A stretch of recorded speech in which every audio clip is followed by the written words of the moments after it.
Welcome back, everybody, for another deep dive.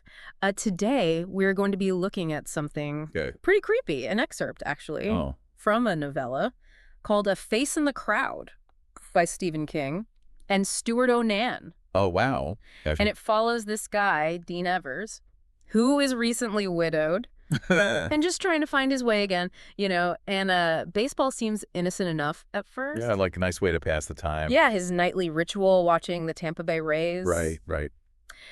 But it's interesting how King and Onan introduce this almost mundane detail that later becomes super unsettling. Oh, what is that?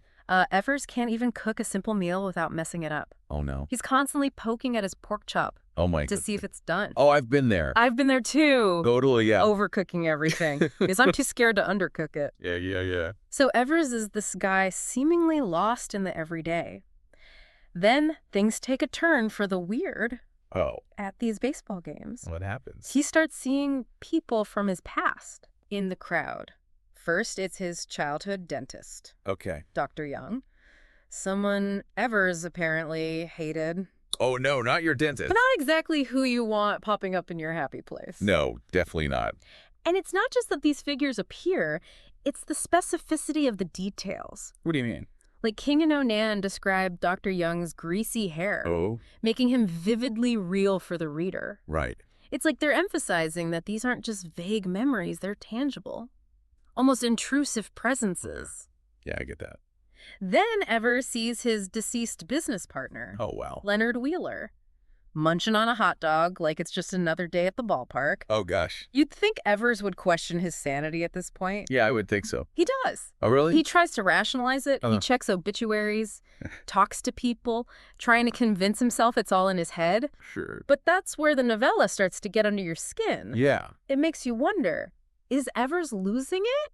Or is something truly supernatural happening? Right. And then, as if things weren't already freaky enough, Oh, no, what now? a figure from Evers' childhood appears. Okay. Lester Embry, Yes. a boy Evers used to bully who drowned in a pond. Oh, my goodness. The novella heavily implies that Evers and his friends might have played a role in Lester's death. Wow. And this encounter is pivotal because it shifts the focus from mere surprise to profound guilt. The image of Lester pointing at Evers through the TV screen, Oh, gosh. that's pure nightmare fuel. Yeah, for sure. It forces Evers and a reader Yeah. to confront the possibility that maybe these aren't just random ghosts, but figures tied to Evers' deepest regrets. Right. Okay, so if facing figures from his past wasn't bad enough, Oh, things get even more intense boy. when his deceased wife, Ellie, enters the picture. Oh, my God. And not in a warm, fuzzy afterlife kind of way. No. She calls Evers on his cell phone from her seat in the stadium. No way. And what's interesting is that her anger isn't just about the implied affair Evers had with his assistant Martha. Uh-huh. Her words cut much deeper. It's as if she's accusing him of a lifetime of emotional absence, of prioritizing work over family. It's almost like a form of survivor's guilt. Oh, okay. As if she's saying, you were so busy living for your career, you missed out on truly living. Oh, wow. Wow, that adds a whole other layer to it.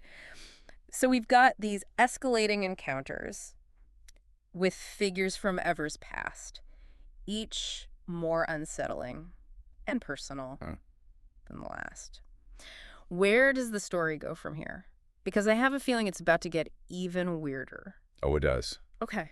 Like a lot weirder. Lay it on me. Remember that detail we discussed about Evers Yeah. struggling to cook that pork chop? Yeah. Seemed almost funny at first, right? But now, considering all these like ghostly apparitions, it takes on a whole new meaning. It's like even the most mundane aspects of his life are reflecting this Right. underlying sense of unease. Like his whole world is unraveling. Exactly. Yeah. And it's interesting how each of these figures represents a different facet of Evers' internal struggle. Okay. Like Dr. Young Whoa. embodies the powerlessness and fear Evers felt as a child. Right. Then there's Leonard Wheeler, Uh-huh. who represents the ambition and ruthlessness that Evers both embraced and resented Okay. in his business career. Yeah. And, of course, Lester Embry Right. personifies the guilt and shame Evers carries from his childhood bullying. So it's not just that these figures are haunting him, but they each tap into a specific regret Yes. or unresolved conflict from his past. Precisely. Man, I'm really grappling with this idea that these ghosts might not be literal. Yeah. Is the novella suggesting that our guilt and regrets can be their own kind of haunting? It could be. That we carry our past with us whether we want to or not? It's possible. It's possible, yeah. That's the brilliance of King and Onan's storytelling. They Mm-hmm. blur the lines between reality and the supernatural, Right. leaving the interpretation open to the reader. Yeah, Are these actual ghosts? right. Or are they manifestations of Ever's own troubled psyche? Yeah. Okay, so then comes the twist that throws everything into question. Oh, what's that? Evers gets a call from his friend, Uh-huh. Kaz, who tells him that the police believe that he's dead. What? And then Evers sees himself Oh, man. on television lying dead in his apartment. Oh, my gosh. What? So is he dead? I know. Are we following his ghost All right. this whole It time? makes you question everything you've read up to this point. To- Is Evers actually dead? And we've been following his spirit this whole time? Or is this some elaborate hallucination brought on by his guilt and fear? That's a good question. Like the novella is saying, hey, you think you understand this story? Think again. Wow. And that unresolved ending just adds to the chilling effect. Right. We're left with so many unanswered questions. Like what?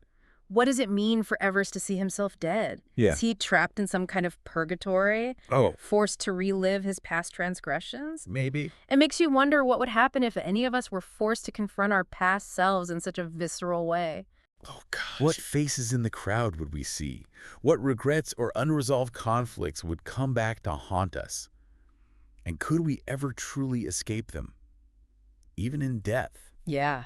It's almost like the baseball stadium becomes Uh-huh. this symbolic arena where Evers is forced to confront his demons, like Right. literally face to face. Yeah. And the crowd, this sea of anonymous faces, Yeah. suddenly feels like a reflection of his own fractured psyche. Right. And that setting is so clever because baseball is supposed to be about escapism, Yeah. right? Yeah. But for Evers, Uh-huh. it becomes this terrifying reminder of everything he's trying to bury. Yeah. King and Onan really turn that expectation on its head. Yeah. Thinking about those faces in the crowd, though, it makes me wonder what would happen if we all had to confront our past selves like that? Oh, Not just the people we've wronged, but maybe those missed opportunities and the paths not taken. right. It's kind of unsettling. Absolutely. I think that's why this story resonates so deeply.